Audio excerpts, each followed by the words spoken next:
Howdy, Full Metal Cowboy. Straight shooting a review of Dragons, Riders of Berk. This is the first season of DreamWorks' Dragons, which the subtitle for its first season is Riders of Berk. This aired from 2012 to 2013. Now, I actually was aware about How to Train Your Dragon having its own television show, and I thought it was a good way to help people, especially kids, anticipate the second film, but it was going to be a while in between the two films. So the television show at the time was a nice way to help bring more into How to Train Your Dragon. Although, after having seen Dragons Riders of Berk, I really wasn't having that much fun with it. Now, the one thing I did expect going into this television series is that the animation wouldn't be as stellar as the feature film that came before it.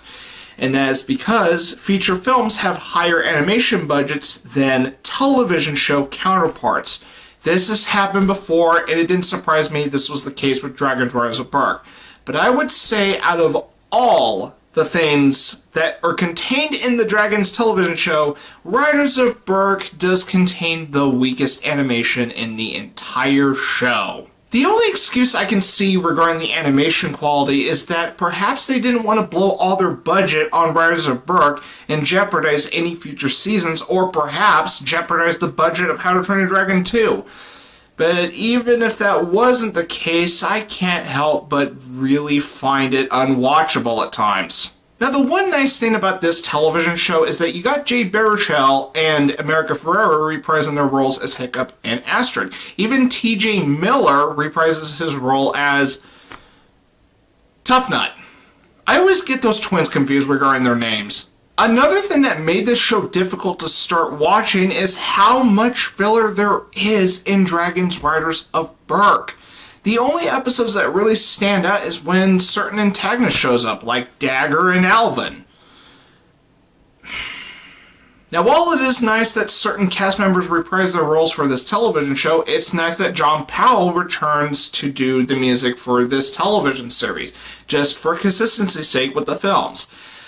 But I think he is held back greatly in this television show because he really flexes his muscles when it comes to the music of each film. And I would even say the sequels to the first How to Train Your Dragon film have the better music. Dragons Riders of Berk is really not that great of a first impression when it comes to this television show being related to the How to Train Your Dragon films. Especially this coming right after the first How to Train Your Dragon film, which I thought was pretty good.